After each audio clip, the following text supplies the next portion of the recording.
Hoje eu quero falar sobre um assunto que eu tenho falado no canal, só que de uma maneira muito sutil. Mas dessa vez eu quero falar de uma forma mais escancarada e menos sutil. Hoje eu quero falar sobre como nós, cristãos, devemos lidar com transtornos mentais. Em primeiro de tudo, eu quero te falar que eu não vou aqui demonizar o transtorno mental. Então, se você acha que transtornos mentais são possessão demoníaca, castigo pelo pecado ou qualquer uma dessas coisas, esse não é o vídeo certo para você assistir. Hoje eu vou falar sobre uma forma muito melhor de se ver os transtornos mentais. Certo, por muito tempo foi ensinado que quando uma pessoa ela nascia com algum transtorno mental ou ela acabava desenvolvendo em uma certa idade, isso era provavelmente um castigo de Deus ou então uma possessão demoníaca, porque talvez essa pessoa se afastou tanto de Deus, talvez ela errou tanto, talvez ela pecou tanto, que Deus a castigou. Esse tipo de crença, o próprio Jesus já havia dito que estava incorreto. E se você duvida, abra comigo lá em João, no capítulo 9, no versículo 1. Enquanto caminhava, Jesus viu um homem cego de nascença. Seus discípulos perguntaram: Rabi, por que este homem nasceu cego? Foi por causa de seus próprios pecados ou dos pecados de seus pais? Jesus respondeu: nem uma coisa nem outra. Isso aconteceu para que o poder de Deus se manifestasse nele. E naquela época, não sei se vocês sabem, mas quando uma pessoa ela era cega, aleijada ou coxa, muitas das vezes as pessoas interpretavam aquilo como um castigo de Deus, ou como se aquela pessoa realmente, os pais dela tivessem pecado. Essa ideia era muito difundida naquela época, porém o próprio Senhor Jesus responde: nem uma coisa, nem outra. Ele só nasceu cego. Mas isso não foi em vão, foi para que se manifestasse a glória de Deus. Então, eu quero trazer à tona esse questionamento: por que a gente, por que a sociedade, por que a religião ela demoniza tanto um transtorno mental? Isso é muito problemático, porque muitas das vezes você ou as outras pessoas podem estar julgando tanto alguém que nasceu com aquilo, que desenvolveu aquilo, trazendo, para os transtornos mentais. E a gente não percebe que, olhando os de fora assim, a gente acaba silenciando os que são de dentro. Porque uma pessoa que tá lá do seu lado, que tá lidando com aquilo, está lutando com aquilo, ela vai ouvir isso e o que ela vai pensar? Poxa, eu estou sendo castigada. Deus não me ama mais. Eu estou sendo punida. Eu estou com demônio. E isso é muito perigoso. Eu tô trazendo esse assunto por quê? Porque a gente tá em setembro, em um mês da prevenção ao suicídio. Só que muitas das pessoas podem esquecer que muitas das pessoas que chegam a cometer suicídio, elas tiveram que lutar contra a saúde mental, foram silenciadas e não puderam receber a ajuda que elas tanto precisavam. Mas ao invés das pessoas acolherem elas, as pessoas continuarem insistindo nisso. Então ela pensa: não tem mais solução pra mim. E aquilo que ela pode pensar é: se Deus me abandonou, as pessoas me abandonaram, não resta mais nada a se fazer. Isso é muito triste, porque é uma crença que pessoas já chegaram em mim e já falaram: Deus não me ama porque eu sofro com isso. Deus não me ama porque por causa disso eu não consigo fazer nada. Deus não me ama porque eu não consigo controlar minha mente. Deus não me ama porque eu tenho oscilações de humor. Deus não me ama porque eu tenho crises de ansiedade. E o que me deixa mais triste é que são pessoas que ainda estão no início da jornada cristã, que são jovens, que são adolescentes e que infelizmente carregam essa carga tão pesada de uma crença limitante, que elas acabam se punindo e saindo do caminho do amor de Deus, achando que aquilo que as pessoas dizem é verdade. E isso me deixa muito triste. Me deixa muito triste porque São pessoas que precisam ser abraçadas, são pessoas que precisam ser acolhidas, e de maneira nenhuma o Senhor Jesus iria lançar essas pessoas fora.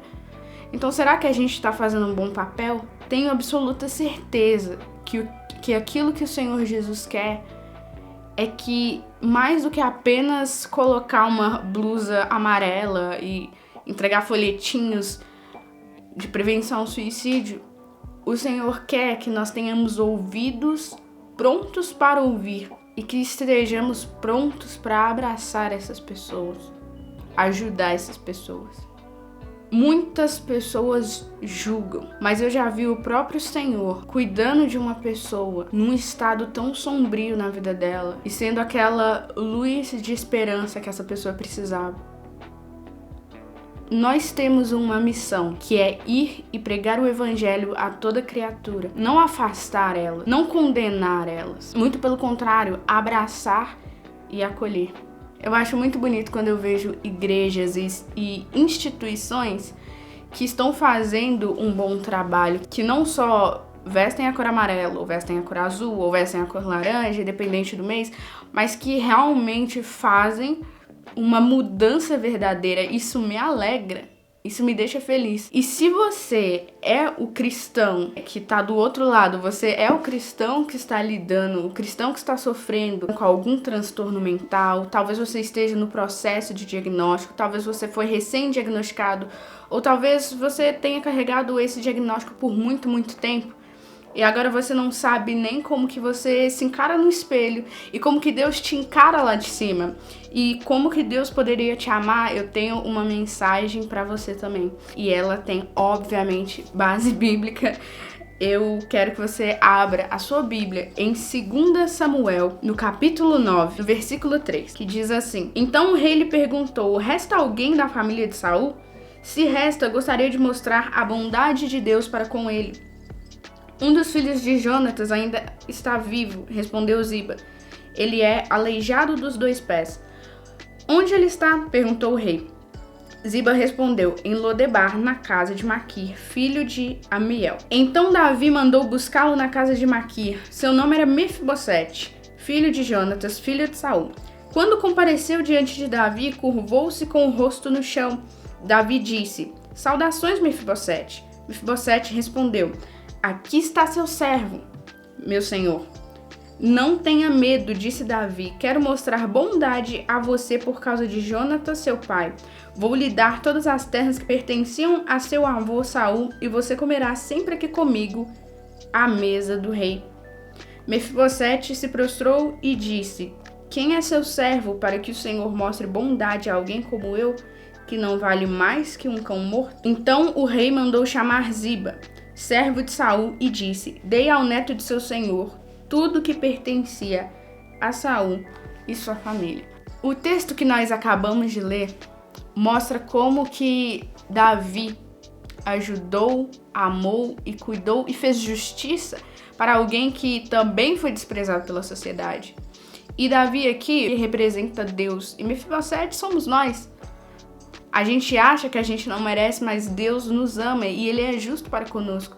Então, se você está passando por algum momento difícil por causa da sua saúde mental, saiba que Deus, Ele te ama do mesmo jeito e que Ele cuida de você, que Ele está com você nesse momento e que Ele vai te ajudar a lidar com essas coisas. Ele vai te ajudar a superar essas coisas, se manter forte.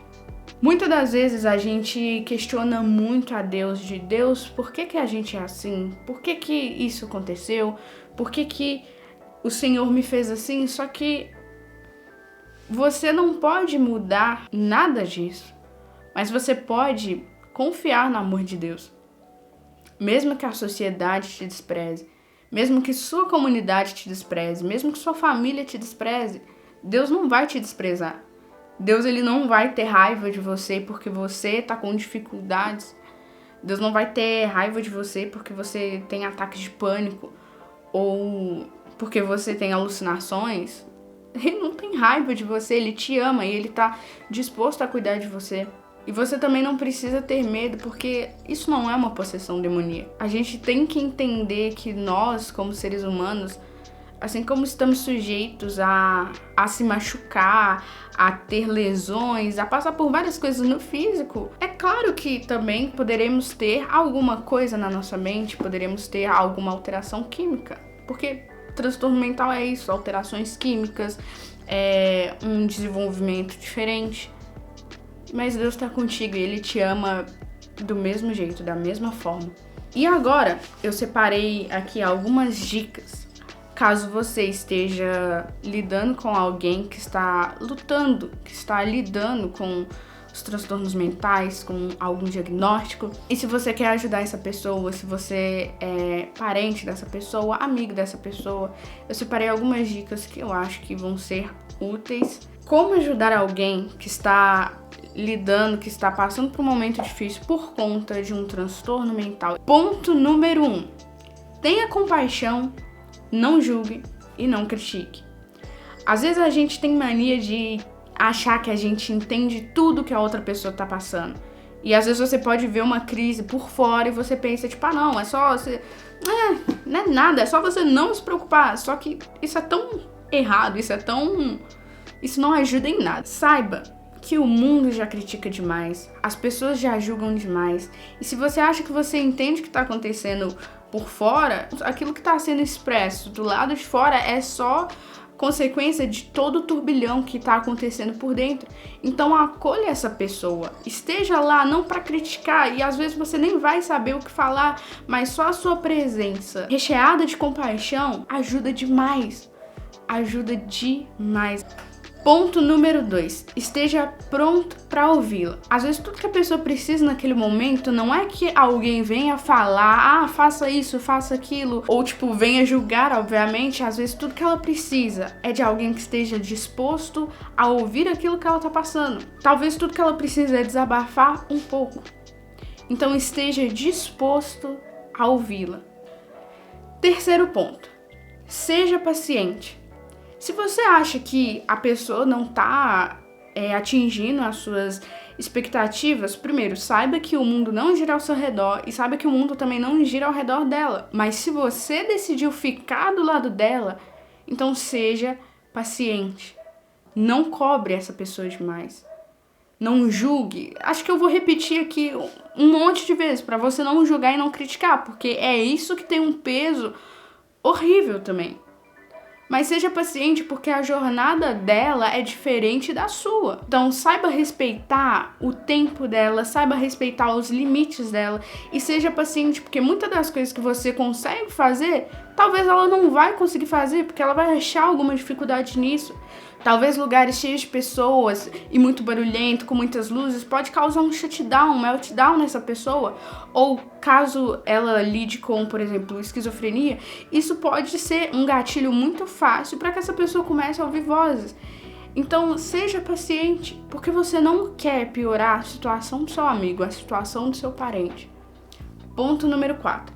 Encoraje a pessoa a buscar ajuda e apoie ela nessa jornada. Muitas das vezes, quando você for aconselhar alguém que você ama, de que ela precisa de uma ajuda profissional, talvez ela vai ser um pouco resistente a essa ideia, mas não força ela. Só que também não deixe de apoiá-la. Sabe, ela precisa ver que isso vai ser benéfico para ela e ela também precisa entender que isso é o melhor para ela. E não vamos estar demonizando remédios, nem terapia, nem nada disso, beleza? Por favor. E se ela já tem essa visão, ajuda ela a ver que também ela não precisa demonizar a terapia e os remédios e que isso vai melhorar muito a qualidade de vida dela. Isso faz uma mudança muito grande. E se essa pessoa conseguir, poxa, comemora com ela, ela vai se sentir muito bem, porque imagina a coragem que essa pessoa teve de sair da própria zona de conforto e se arriscar para cuidar de si mesma. Então, ajuda essa pessoa a comemorar, tá bom? Faz isso por nós. E o ponto número 5, não espiritualize tudo. Eu sei que eu falei disso no decorrer do vídeo, mas vamos combinar que muitas das vezes a gente pode espiritualizar muita coisa. Só que não espiritualize a saúde mental, os transtornos mentais. Não demonize essas coisas. Se você não entende, não faça suposições.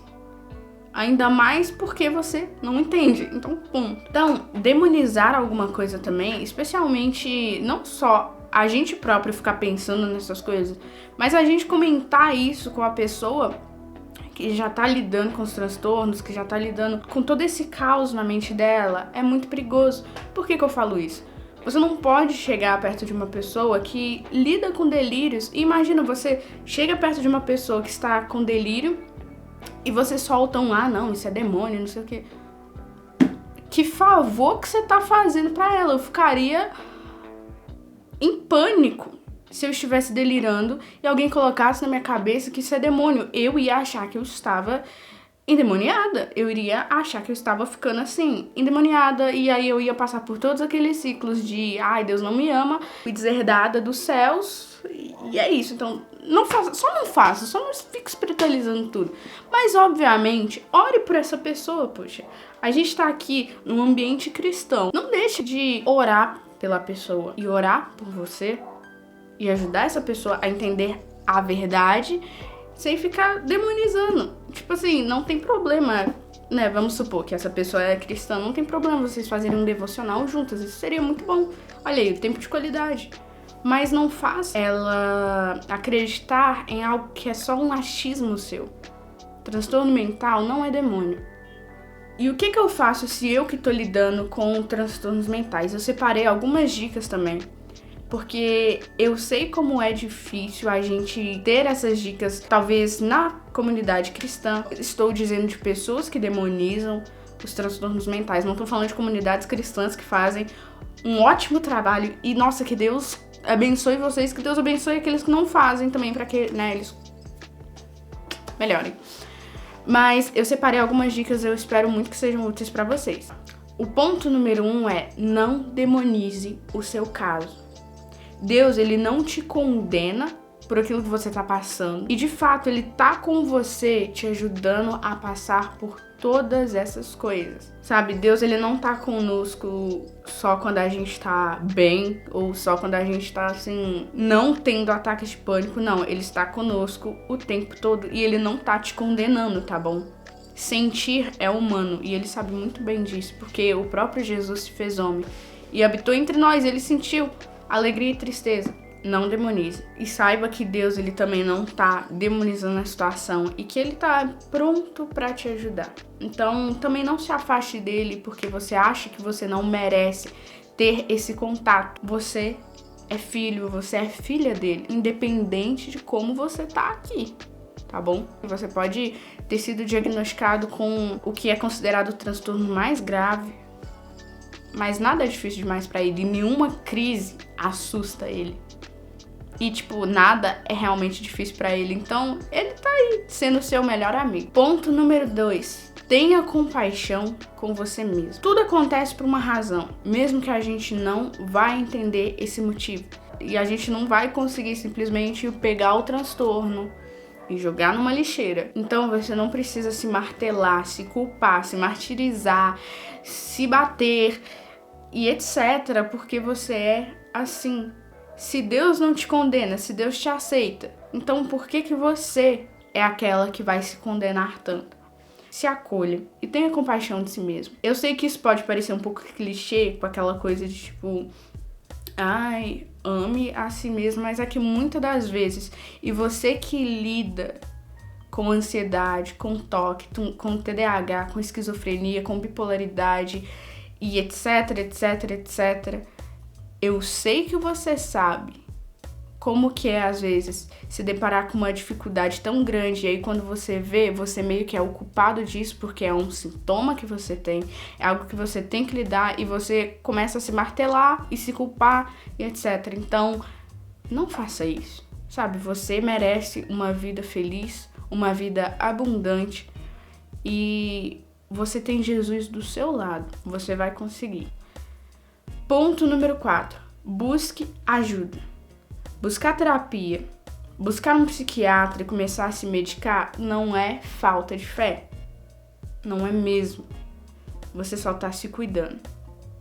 E muitas das vezes Deus vai colocar as pessoas certas no seu caminho para te ajudar. Buscar ajuda também não é um ato de fraqueza. Isso não mostra que você é fraco e que você é incapaz. Não. Às vezes a gente só precisa de ajuda para sermos a nossa melhor versão. Nessa vida, ninguém consegue nada sozinho. Eu sei que é difícil buscar ajuda. Eu sei que pode parecer um sinal de fraqueza, que quando as pessoas olharem para você, elas vão te taxar como fracas, ou você mesmo vai se olhar como fraco. Mas não é fraqueza buscar ajuda quando você já tá assim no seu limite. Não é fraqueza você buscar ajuda porque você quer melhorar sua qualidade de vida.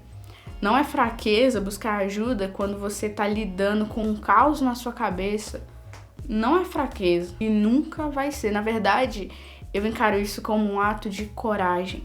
É difícil a gente criar coragem pra fazer esse tipo de coisa, mas tudo posso naquele que me fortalece, você consegue, ok? Eu vou deixar aqui na descrição do vídeo alguns contatos, alguns links, caso você tenha tomado a decisão de buscar ajuda.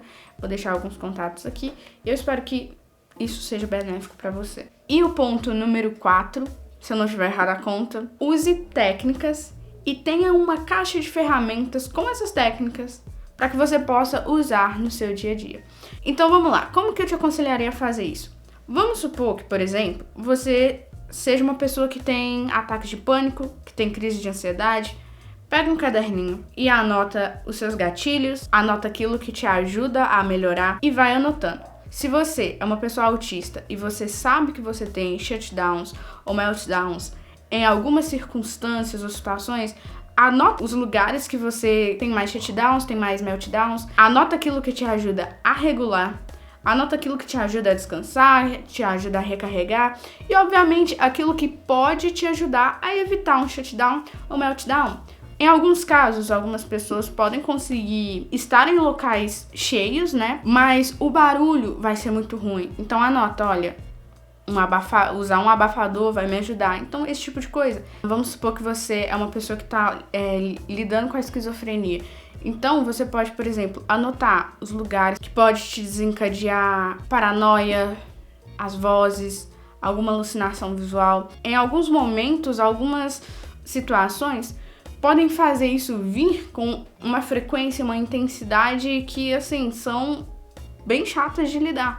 Então, vai anotando tudo isso, vai anotando o que te ajuda. É mais ou menos isso. Vai criando também, pega uma caixinha, se aquilo que te ajuda é algo tangível, é algo físico, algo material, vai colocando na caixinha. Quando você começar a se sentir mal, a ter uma crise, você faz o uso dessas coisas. Ou, por exemplo, você precisa sair, deixa uma bolsinha com, por exemplo, vai que você gosta de usar fidgets, porque fidgets ajudam diversas pessoas que se acalmam com coisas sensoriais. Então, vai colocando, aí você coloca o seu abafador, você coloca a sua caneta, o seu caderninho para você ir anotando. Isso ajuda bastante. E também você pode ver dicas melhores para cada caso, para o seu caso, para o seu diagnóstico. Fazendo isso vai te ajudar a se regular bastante mesmo no dia a dia, mas obviamente não deixa de buscar ajuda, porque a gente busca ajuda, a gente vai usando as técnicas e assim a gente vai conseguindo lidar com o caos na nossa cabeça, certo? E eu espero que você se sinta abraçado, se sinta acolhido por esse vídeo. Ele pode ter ficado um pouco longo, mas se você assistiu até aqui, eu espero de verdade que você saiba que você não tá sozinho na sua jornada, ok? Tem muitos de nós aí ao redor do mundo e a gente vai conseguir, sim, viver uma vida de qualidade e, obviamente, ao lado de Jesus, que não vai nos abandonar em nenhum momento, ok? Que Deus venha te abençoar. Eu desejo tudo de bom pra você, todas as bênçãos do Senhor na sua vida e a gente se vê no próximo vídeo.